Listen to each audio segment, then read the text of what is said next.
اعوذ باللہ من الشیطان الرجیم بسم اللہ الرحمن الرحیم۔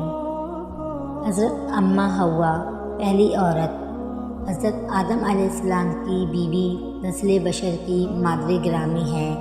یہودی مسیح مقدس کتاب میں آپ کا نام بیان ہوا ہے، لیکن قرآن پاک میں حوا کا نام ذکر نہیں ہوا، صرف آدم کی زوجہ کے عنوان سے آپ کی طرف اشارہ کیا گیا ہے۔ مسلمانوں کی تفسیری تاریخی کتابوں میں حوا کا نام ذکر ہوا ہے۔ آپ کے بارے میں مختلف کہانیاں بیان ہوئی ہیں، جیسے کہ آپ کی خلقت کے بارے میں حضرت آدم و حضرات کا حوا کو منع کیا گیا پھل کو کھانا، آپ کا زمین پہ اتر جانا اور زمین پر بھیجنے کے بعد آپ کی زندگی، آپ کی قبر کے بارے میں بھی اختلافات پائے جاتے ہیں۔ زیادہ تر روایت ہے کہ سعودی شہر جدہ میں واقع قبر حضرت حوا کی ہے۔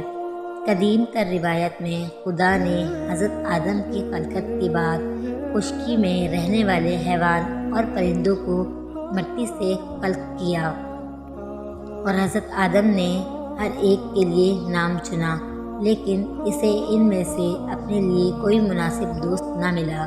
اس لیے اللہ پاک نے آدم کو ایک لمبی نیند سلا دیا اور اس کی ایک پسلی کو منتخب کیا اور اس سے عورت کی خلقت کی، پھر اس عورت کو آدم کے لیے پیش کیا۔ حضرت آدم اور آپ کی زوجہ دونوں شرم کا احساس کیے بغیر جنت میں بغیر کپڑوں کے پھرتے تھے۔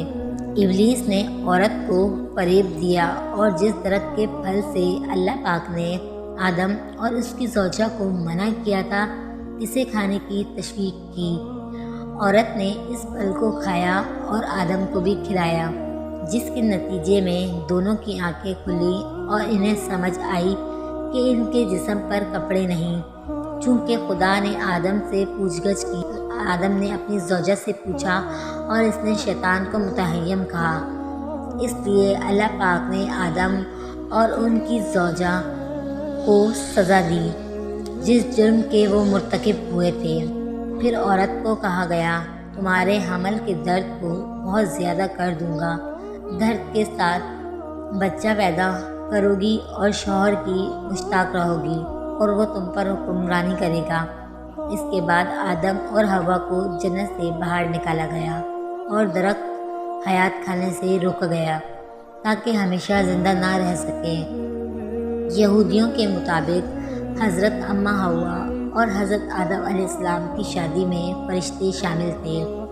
جنت سے نکلنے کے بعد آدم علیہ السلام اور حوا نے مکہ کا سفر کیا اور اللہ تعالیٰ کی عبادت میں مصروف ہو گئے۔ اسی جگہ حضرت اماں حوا کو حیض کی ابتدا ہوئی۔ روایت میں ہے کہ 10 قسم کی سزائیں حوا اور اس کی بیٹیوں کو تجویز ہوئی ہیں، جس میں حیض آنا، حمل، وضع حمل کی تکالیف شامل ہیں۔ اس کے بعد یہ بھی کہا گیا ہے کہ جب تک تمہارا خداوند راضی ہوگا تو تم جنت میں جاؤ گی۔ کہا جاتا ہے کہ جنت میں بس 2 ایسے انسان ہوں گے جس کی ناف نہیں ہوگی، وہ حضرت آدم اور حضرت اماں حوا ہوں گی، کیونکہ یہ ماں سے پیدا نہیں ہوئے۔ کہا جاتا ہے سب سے پہلے حضرت آدم علیہ السلام کے بیٹے حابیل علیہ السلام کی موت ہوئی تھی، جس کو اس کے بھائی نے قتل کر دیا تھا۔ پھر ایک کوے کے بتائے ہوئے طریقے سے اس کو مٹی میں دفن کر دیا گیا تھا۔ سورہ الاعراف میں اللہ تعالیٰ نے حضرت حوا کے حمل کے بارے میں بیان کیا، وہ اللہ ہی ہے جس نے تمہیں ایک جان سے پیدا کیا، پھر اس کی جنس سے اس کا جوڑا پیدا کیا۔ اللہ تعالیٰ دنیا میں پیدا ہونے والی ہر چیز کا جوڑا پیدا فرماتے ہیں تاکہ وہ اپنے جوڑے کے پاس جا کر سکون حاصل کر سکے۔ جب حضرت آدم علیہ السلام نے حضرت حوا علیہ السلام کو ڈھانپ لیا، اسے ایک خفیف یعنی ہلکا سا حمل رہ گیا۔ جب اس کا جسم بوجھل ہو گیا تو دونوں نے مل کر اللہ تعالیٰ سے دعا کی، یا اللہ تعالیٰ ہم کو ایک اچھا سا بچہ پیدا فرمائیے، ہم تیرے شکر گزار رہیں گے۔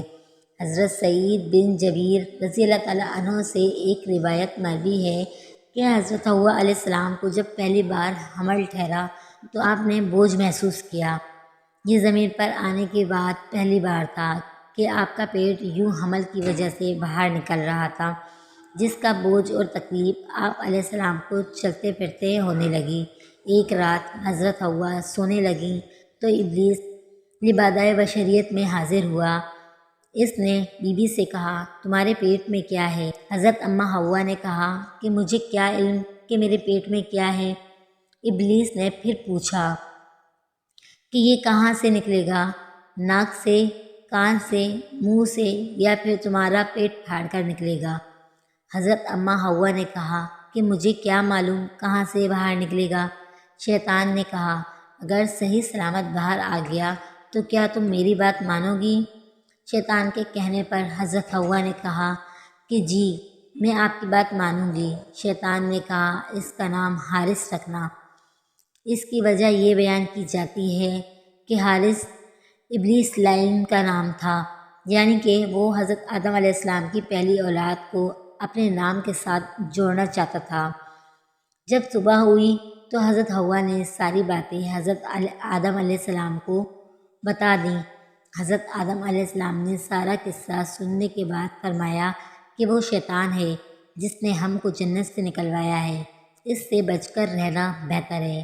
شیطان ایک بار پھر حضرت اماں حوا کے پاس آیا اور تاکید کی کہ بچے کا نام حارث رکھنا۔ پھر اللہ تعالیٰ نے حمل پورا کیا، بچے کو ماں کے پیٹ سے باہر نکالا تو حضرت حوا علیہ السلام نے وعدے کے مطابق بچے کا نام حارث رکھنا چاہا، لیکن حضرت آدم نے بچے کا نام قابیل رکھا۔